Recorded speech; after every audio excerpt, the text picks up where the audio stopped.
3 de agosto de 2024, aqui quem vos fala é o terceiro anjo Pablo Ferrari, que já está no campo. Nesse momento eu vou fazer uma coisa que só quem tem uma horta como eu pode fazer. Eu vim aqui na horta agora, olha que coisa linda, tá vendo? Ela tá cada dia mais bonita. Olha só. Que já está no campo, vivendo a verdade presente, e que nesse momento vai fazer uma repreensão à liderança adventista, que continua enganando os falsos e nominais adventistas que ainda continuam em rebelião nas cidades, seguindo Babilônia. A mensagem é para a separação, porque Jesus, em Mateus 10, ele esclarece que ele não veio trazer só paz, ele veio trazer espada, ele veio separar o filho do pai, a esposa do esposo, ele veio separar pessoas, porque ele está juntando o trigo, ele está separando o trigo. Esse é o ministério de Jesus, né? Além das curas, além dos milagres, ele tem esse ministério de separação. A pregação dele causa essa separação. E aquele que amar mais o seu pai, a sua mãe do que a mim, não é digno de mim. É o que Mateus 10 declara para mim e para você. Então essa mensagem é forte, mas que Deus te ajude a compreendê-la. Esse é o meu desejo, a minha oração, em nome de Jesus. Amém. Amém. A mensagem começa com um texto de Ellen White, do livro Primeiros Escritos, um dos livros mais importantes de Ellen White, na página 270, parágrafo 2, e diz assim: perguntei a significação da sacudidura que eu vira, e foi-me mostrado que era determinada pelo testemunho direto contido no conselho da testemunha verdadeira igreja de Laodiceia, que somos nós, né, os adventistas. Isso produzirá efeito no coração daquele que o receber, e o levará a empunhar o estandarte e proclamar a verdade direta. Alguns não suportarão esse testemunho direto. Levantar-se-ão contra ele. E isso é o que determinará a sacudidura entre o povo de Deus. Eu acho que está muito claro aqui, né? Vai ter uma sacudidura, onde vão ser separados o trigo do joio. Está claro aqui no texto. E que essa sacudidura vai acontecer como? Como? Por que vai separar o trigo do joio? Por que vai acontecer uma sacudidura? Alguns não suportarão o testemunho direto. Irmãos adventistas vão começar a proclamar um testemunho direto dentro das igrejas, nas redes sociais, nos dias de hoje, né? De muitas outras maneiras, alguns vão se levantar do lado da verdade, vão descobrir a verdade presente e começar a pregar. Mas nem todos vão suportar. Eles vão se levantar contra. Isso vai causar sacudidura. Isso vai causar separação do trigo do joio. E para você que ainda não entendeu, tem muitos outros textos aqui. Olha o outro que está em Primeiros Escritos também, página 50, parágrafo 3. Começou a forte sacudidura e continuará. A sacudidura começou desde os dias de Ellen White, meu querido. Você vai entender nessa mensagem por quê. Por que essa sacudidura que ela pregava no início do ministério dela já começou desde o dia dela? Por que a separação do trigo do joio já começou desde 1888? Por quê? Todos os que não estiverem dispostos a assumir uma posição ousada e tenaz em prol da verdade e a sacrificar-se por Deus e por sua causa, serão joeirados. Está entendendo? Vão se perder. Aí em 1895, depois de 1888, Ellen White escreve, em 19 de março, na Review and Herald: em toda a igreja deve haver um processo tendente a aprimorar e joerar, pois entre nós há homens perversos. Está Está entendendo o que ela escreveu aqui? Tem que haver em toda a igreja um processo de peneiramento, de joerar, de separar o trigo do joio. Antes ela pregava, como aqui na carta 46, em 1887, antes de 1888, ela pregava assim, ó, haverá uma sacudidura. A palha precisa ser separada do trigo. Este é precisamente o tempo em que o genuíno será mais forte. Ela pregava que ia acontecer isso, né? Antes de 1888. Mas depois de 1888, ela começa a dizer assim, ó. Livro CV 12.3. Estamos no tempo da sacudidura. Estamos. Não é virá a sacudidura agora. Agora estamos no tempo da sacudidura. O tempo em que cada coisa que pode ser sacudida, sacudir-se-á. O Senhor não desculpará os que conhecem a verdade, se não obedecem aos seus mandamentos por palavra e ação. Aí agora, muito mais claro que isso, em 1902, ela fala assim, ser selado significa uma fixação inamovível da verdade. Logo que o povo de Deus esteja selado nas suas testas. Não é um selo ou marca que pode ser visto, mas uma fixação na verdade. Tanto intelectual como espiritualmente, de maneira que não pode ser movido. Logo que o povo de Deus esteja selado, preparado para a sacudidura, ela virá. De fato, ela já começou. Glória a Deus! 1902, ela fala que já começou. Aleluia! Que o selamento já tinha começado. Mas quem vai fazer isso, né? Quem vai separar o trigo do joio? Quem? Será que é uma pessoa? Será que é um anjo? Aí muitos, né, líderes aí adventistas ficam pregando mentiras, textos isolados, fora do contexto, fazendo o que Satanás fez no deserto tentando Cristo. Aí, ó, usando a palavra de Deus descontextualizada. Leandro Quadros. Eles pegam essa mentira aqui, ó, através de um texto inspirado, eles pregam a mentira deles, dizendo, livro IR 44.1, eles dizem assim, ó, não devemos dizer o que constitui o trigo e o que constitui joio. O tempo da colheita determinará completamente o caráter das duas classes. A obra de separação é dada aos anjos de Deus. Aí o Leandro Quadros, né, prega contra o Pablo Ferrari, dizendo, Pablo Ferrari está errado, porque ele fala que ele está separando o trigo do joio e ele não pode separar. Mentira. Ô, Senhor. Mentiu. Ajuda, Pai. Então, pega esses textos, né, fora do contexto, isolado, e pega uma parábola lá da Bíblia, da semeadura, pega a parábola da pesca e coloca, dizendo que o Pablo está falando que é esses anjos. Misericórdia. Primeiro que eu nunca disse que são esses anjos daquela parábola, né? Porque lá é outro contexto. É outro tipo de anjo mesmo. Né? Lá está falando depois da volta de Cristo. Lá está falando de uma separação final.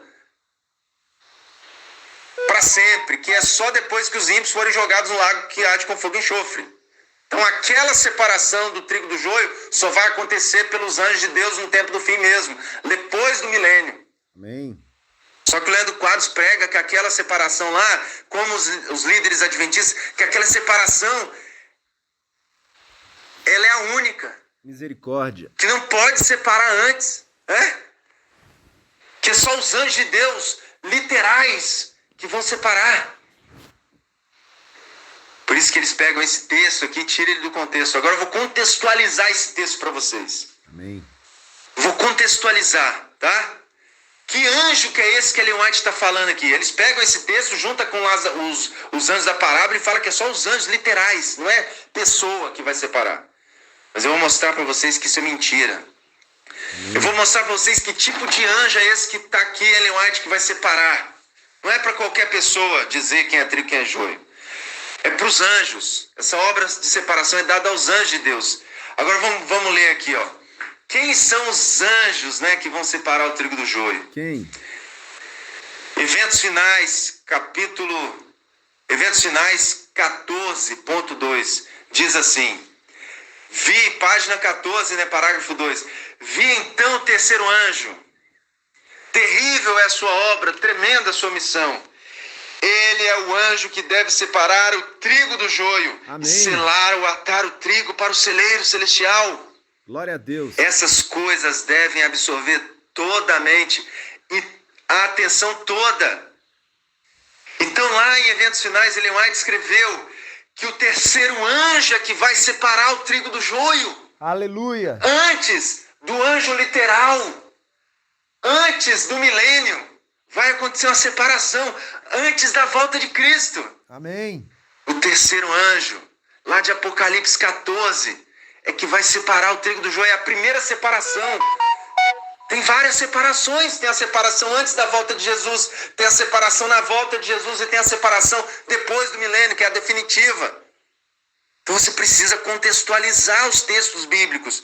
Se você não entender isso, que existem 3 pontos de separação, você vai causar confusão. Você vai pregar heresia, usando a palavra de Deus. Vai fazer como Satanás. Então existe a primeira separação, ela é causada pelo terceiro anjo. Depois Ellen White fala no livro VE, página 87, parágrafo 2, foi mostrado para ela, foi mostrado que o terceiro anjo, que proclama os mandamentos de Deus e a fé em Jesus, o que Jesus mostrou para ela? Vamos ler agora. Representa o povo que recebe essa mensagem e ergue a voz de advertência ao mundo, como eu estou fazendo agora. Glória a Deus. Os pastores não estão fazendo isso. Mas aqui está o terceiro anjo, um homem pecador que deixou tudo nas cidades e veio para o campo, para lugares isolados nas montanhas, obedecendo a voz de Deus. Amém. Então, o terceiro anjo representa o povo que recebe essa mensagem, que aceita essa mensagem. Por isso, meu amado, que eu digo que eu sou terceiro anjo, porque Deus disse para eu falar que eu sou terceiro anjo. Deus ordenou que eu pregasse assim, que eu proclamasse aqui dos montes, assim como João Batista, assim como Elias, que eu pregasse. E é isso que eu estou fazendo. Glória a Deus.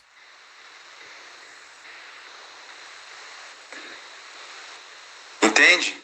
É isso que eu estou fazendo. Você precisa pregar essa mensagem vai causar uma sacudidura. Você precisa viver essa mensagem, e vivendo ela, você vai causar uma sacudidura. Os seus parentes que não quiserem aceitar vão te abandonar. A sua igreja vai te disciplinar, depois vai te excluir, como fizeram comigo. Depois vão falar mal de você, como fizeram com Cristo. Se chamaram Jesus de Belzebu, que dirá os seus domésticos. Nós somos os domésticos de Cristo, irmãos dele. Nós vivemos como Cristo. Se chamarem ele de Belzebu, vão chamar a gente também. Vão falar que a gente é do diabo, assim como chamaram Jesus disso. Mas a mensagem de Deus continua, né? Dizendo assim. Olha só o que diz a mensagem de Deus. Essa aqui é muito forte. Aqueles que andam na luz. Isso está, para aqueles que quiserem depois achar, no Testemunhos Seletos, página 64, parágrafo 1 em diante, diz assim. Aqui, ó. Aqueles que andam na luz verão um sinal de perigo. Não deverão sentar-se em silenciosa e despreocupada expectativa de ruína, conformando-se, achando com a crença que Deus abrigará seu povo no dia da visitação. Não. Na ocasião em que maiores são os perigos e a crise da igreja, a pequena hoste que permanece na luz, que isso aí é a reforma de saúde, a saída das cidades desde 1888, são as mensagens dadas por Deus do lugar santíssimo desde 1844. Amém. Jesus entrou no lugar mais importante do universo. Amém. Para fazer uma obra. Glória a Deus. Para enviar mensagens. Você sabia disso? Por isso que Apocalipse 14, verso 12 fala que o povo de Deus no tempo do fim, eles conseguem guardar os mandamentos de Deus. Sabe por que eles conseguem guardar a lei? É porque eles têm a fé em Jesus. E o que é a fé em Jesus? É o testemunho de Jesus, capítulo 12, verso 17. É o testemunho de Jesus. Eles guardam os mandamentos através da fé, que é o testemunho de Jesus. E lá no 19:10 de Apocalipse, você vê que o testemunho de Jesus é o espírito de profecia. Poxa, Deus até deu um nome para os livros de Ellen White de espírito de profecia e você não conseguiu entender isso ainda. Aleluia. Que é através do espírito de profecia que o povo de Deus vai conseguir vencer Satanás, a besta, o falso profeta, a grande Babilônia, a mulher. Amém. É através dos escritos inspirados. Foi a maior revelação dada aos mortais, Ellen White fala. Glória a Deus. Desde 1844, Jesus está lá do lugar santíssimo, enviando as mensagens para o povo dele viver, para ele voltar a essa terra. Ellen White fala que em 1888, Deus deu as últimas revelações. Amém. Deus agora faz um entendimento maior, ele esclarece a justiça pela fé. Ele esclarece que o povo tinha que viver essa luz para guardar perfeitamente os mandamentos. Ele esclarece que a justiça pela fé, Jesus vivendo em você, é a palavra dele no tempo do fim, é essa verdade que foi dada no lugar santíssimo, vivendo em você, que te salva. É Jesus que salva você, ele é a graça. Não é somente o sacrifício na cruz. Satanás quer limitar a salvação de Deus. Ele quer dizer hoje, ele quer pregar através da grande Babilônia, através das falsas igrejas, através da liderança caída adventista, de que a salvação é só a morte de Cristo na cruz. Se só essa fosse a salvação de Cristo, todos estariam salvos. Não se engane, meu querido. É isso que o mundo está pregando, que todos são salvos. Jesus salvou todos na cruz, ele já pagou o seu preço, ele já pagou os pecados. Está tudo certo, não precisa mais guardar perfeitamente a lei. Esse é o engano de Satanás, você precisa guardar perfeitamente a lei, porque lá em Romanos capítulo 3, 31 diz: anulamos a lei pela fé? Não. Não precisa mais ser perfeito na guarda da lei? Sim. Você pode continuar pecando? Não. Aí Paulo fala: não, de maneira nenhuma. Antes estabelecemos a lei. Aleluia. A fé de Jesus, ela estabelece a lei em você. Amém. A lei não foi abolida, ela foi abolida para os evangélicos, para as falsas igrejas, para os falsos adventistas, mas para o verdadeiro adventista, através da verdade, conhecereis a verdade vos libertará. Não me envergonhe do evangelho, Romanos 1,16, porque é o poder de Deus para a salvação. Aleluia. De todo aquele que crê. Meu querido, desde 1888, Jesus quer voltar a essa terra. Ele já fez tudo o que ele tinha que fazer. Ele não voltou ainda por culpa da igreja adventista. Porque a igreja adventista é hipócrita, porque ela não vive a verdade dada do lugar santíssimo, Ellen White. Então eles não conseguem guardar os mandamentos e vivem na hipocrisia como os fariseus. Lá em Marcos 7, fala que os fariseus jeitosamente rejeitavam o preceito de Deus para guardar sua própria tradição. E é o que vem fazendo a liderança. Ellen White disse, depois de 1888, que o decreto já aconteceu. Amém. Ela fala o decreto que diríamos que aconteceria em 30, 40 anos. Aquilo que pregávamos em 30, 40 anos atrás, aconteceu, chegou. O decreto em pequena escala já aconteceu. Ele veio e ele virá. Amém. Você está entendendo? O decreto, ele veio e ele virá. Você precisa reconhecer isso, meu querido. Que o decreto já veio. Amém. Por isso que eu estou vivendo aqui no campo. Ela fala, o protestantismo ergueu um ídolo sabá. Por isso veja a necessidade das famílias se mudarem das grandes cidades para os lugares isolados nas montanhas. Ela não falou de um futuro, não. Ela falou que na época dela, depois de 1888, o protestantismo tinha erguido o ídolo sabá e que por isso o povo de Deus tinha que ir das cidades para lugares isolados no campo, nas montanhas.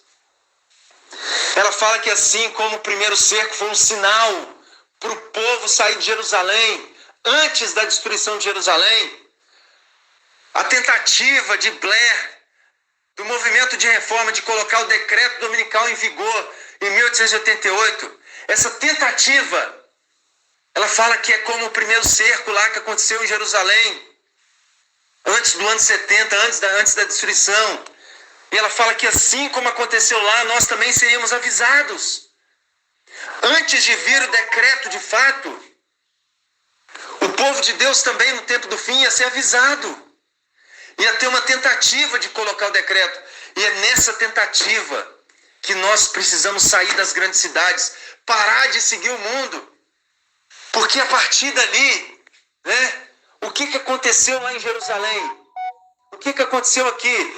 A partir do primeiro cerco lá em Jerusalém, quando o exército recuou,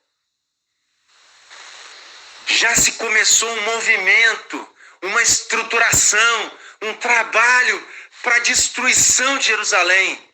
O exército não invadiu lá. O exército recuou, mas já tinha começado o início. Ali foi o aviso de Deus, eles só foram lá para avisar. E Jesus falou assim, os que estiverem dentro da cidade, fujam. Os que estiverem fora, nem volta para buscar a capa. Não é para ir lá tentar vender o terreno que tem. Não é para tentar vender a casa. Isso já passou o tempo. Amém. Vendeu bem. Se não vendeu, deixa para trás. Sai correndo, deixa para alguém vender. Mas sai de Jerusalém. E o povo de Deus saiu. 3 anos e meio depois, no ano 70, veio de novo o exército romano. Quem estava dentro da cidade, o que aconteceu? Morreu, pereceu. Mães pegavam os filhos, cortavam em pedaços e colocavam na frigideira para fritar, para poder comer, porque não tinha que comer. Os líderes de Israel, dizendo que Deus ainda estava com o povo, enganando o povo, como a liderança adventista faz hoje, eles entraram dentro do templo, achando que Deus ia salvar eles. Misericórdia. Todos foram mortos pelo fogo. O exército romano colocou fogo e incendiou o templo. Ah, meu querido, Ezequiel 9, verso 3 a 6, fala que isso que aconteceu lá vai acontecer agora também. Fala que a glória do Deus de Israel se levantou do querubim sobre o qual estava indo até a entrada da casa. E clamou ao homem vestido de linho que tinha um tinteiro de escrevidor à cintura. Ele disse, passa pelo meio da cidade, pelo meio de Jerusalém, que aqui é a igreja adventista. Ellen White fala que isso é a igreja adventista. Pelo meio da igreja adventista. E marca com o sinal a testa dos homens que suspiram e gemem nas montanhas, no campo.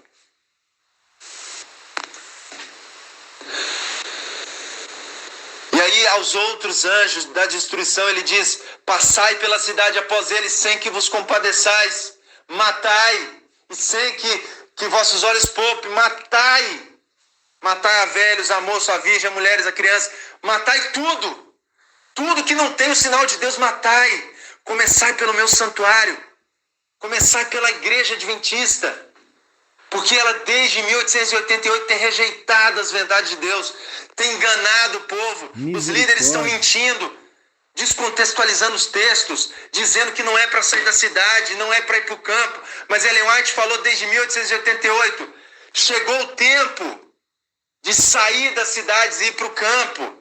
Amém. Está aqui, ó. Quando ela fala que o decreto veio e virá, desde 1888, ela está dizendo, a Babilônia começou a implantação do decreto. Desde 1888 o mundo começou a criar leis, criar circunstâncias, situações para te prender no pecado dentro das cidades. Misericórdia. O único lugar seguro, ela fala, é no campo para o povo de Deus agora, para os filhos morarem. Por isso que você tem que sair desde 1888. Ah, mas Jesus não voltou ainda. Ellen White fala que ele não voltou porque você não saiu ainda da cidade. Por isso que Jesus não voltou. É porque você ainda não entendeu essa mensagem. É porque essa mensagem ainda não foi pregada nos púlpitos adventistas. É porque essa mensagem está sendo rejeitada. Ela fala que Jesus não voltou por culpa da igreja. Porque a igreja não vive essa luz. Misericórdia. Por isso que nós temos que pregar essa mensagem, por isso que nós temos que viver essa mensagem. Nós temos que viver a luz. Sai dela, povo meu. Nós precisamos viver essa luz. Amém. Desde 1888. Por que ela fala que veio e virá? Porque vai ter 2 decretos, assim como teve 2 cercos lá em Jerusalém. Agora, no tempo do fim, também tem 2 decretos. Glória a Deus. Ele veio e ele virá, ela fala. Em pequena escala ele já começou. Então ele começou lá, assim como lá no tempo passado, antes da destruição de Jerusalém. Começou 3 anos e meio antes. Aqui também começou em 1888. Quando começou foi o sinal para sair. O povo de Deus está no campo desde lá. E quando o povo de Deus recebeu o Espírito Santo, vai se cumprir Ezequiel 9.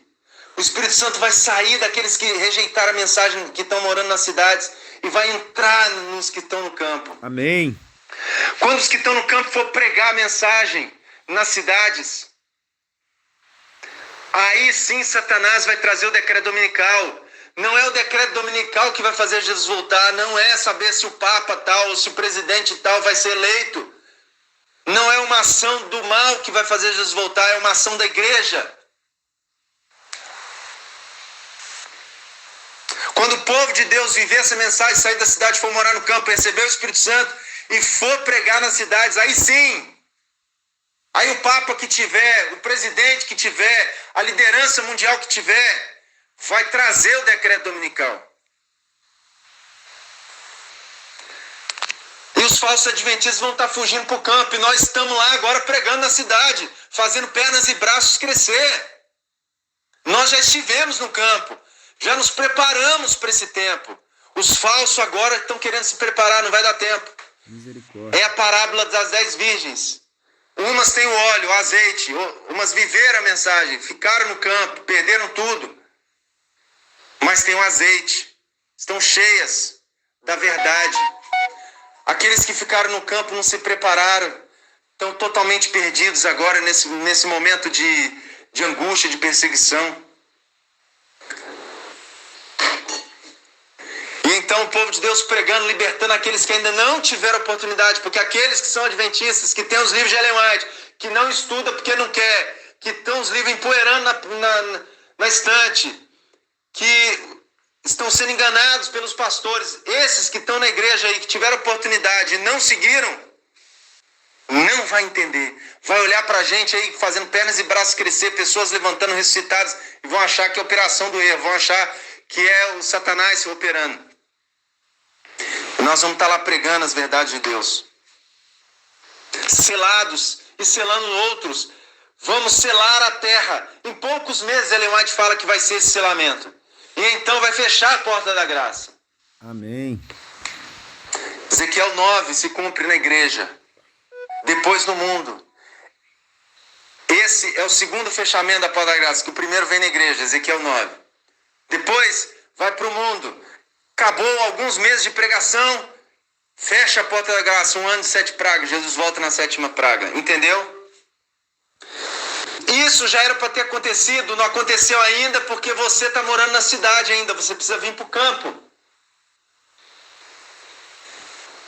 Ellen White fala, vejo no movimento de reforma de 1888, de Blair, da tentativa de colocar o decreto, vejo nisso o cumprimento da profecia. Aquilo que dizíamos que viria, veio, Amém. chegou. Devemos ir contra essa lei dominical. Devemos ir contra e proclamando ao mundo que ela já veio. Ela fala que devemos proclamar ao mundo que essa lei dominical já veio. Você está pregando isso? Deus pede a você que se levante. E Ele fala para você, Isaías 58, verso 1. Clama a plenos pulmões, não te detenhas, erga a voz como uma trombeta e anuncia ao meu povo a sua transgressão e a casa de Jacó os seus pecados. E para aqueles que não entenderam Isaías 58, ele repete lá em 1 Timóteo 5, 20, dizendo, aos que pecarem, claro que está falando do pecado público, né? Aos que pecarem, repreende-os na presença de todos, para que os demais temam. Essa repreensão é na presença de todos, para que você tema. Porque a mensagem de Deus lá em Apocalipse fala, temer a Deus e dar-lhe glória. Apocalipse 14, versos 6, 7, 8, 9, 10, 11 e 12. O povo de Deus é o que guarda os mandamentos de Deus através dos escritos inspirados de Ellen White, através daquilo que foi dado para os profetas na Bíblia e no espírito de profecia. Mas ali em Apocalipse está falando mais especificamente sobre o espírito de profecia, as mensagens dadas no lugar santíssimo desde 1844. Me ajude a pregar essa mensagem, me ajude a levar essa verdade para as pessoas. Compartilhe esse áudio, porque ele vai libertar muita gente. Para aqueles que querem os textos todos, para aqueles que querem mais textos e ajuda para sair da cidade e vir para o campo, aqueles que querem fazer parte desse movimento mundial que está acontecendo para a breve volta de Cristo, podem entrar em contato comigo no número 61-998-65-9123. 61-998-65-9123. Também nas minhas redes sociais você pode me achar. Você pode achar lá Loud Cry, que é alto clamor, né? É o grande alto clamor que nós vamos fazer com o poder do Espírito Santo no mundo todo. Loud Cry. Se você não sabe, eu também não sei nem falar direito essa palavra, mas se você não sabe como escrevê-la, vai no Google que você acha. Alto clamor em inglês. Vai ser Loud Cry, que é alto choro. Então, Loud Cry, 144 mil. O Facebook tem uma página lá. E tem também no YouTube. Você vai ver vários vídeos, várias pregações de como está sendo a minha experiência aqui no campo. Você vai ter mais contato comigo no 61998659123. Eu vou te passar várias informações importantes, vários textos. Ok? Me ajuda a compartilhar esse áudio. Ajuda Deus. Vamos trazer essa luz para todas as pessoas. Vamos dar oportunidade para o povo de Deus. Porque a porta da graça está fechando em breve. Deus abençoe, te guarde, te proteja. Te ajude a viver essa luz dada por Jesus no lugar santíssimo desde 1844. Esse é meu desejo, a minha oração em nome de Jesus. Amém. Amém. Glória a Deus.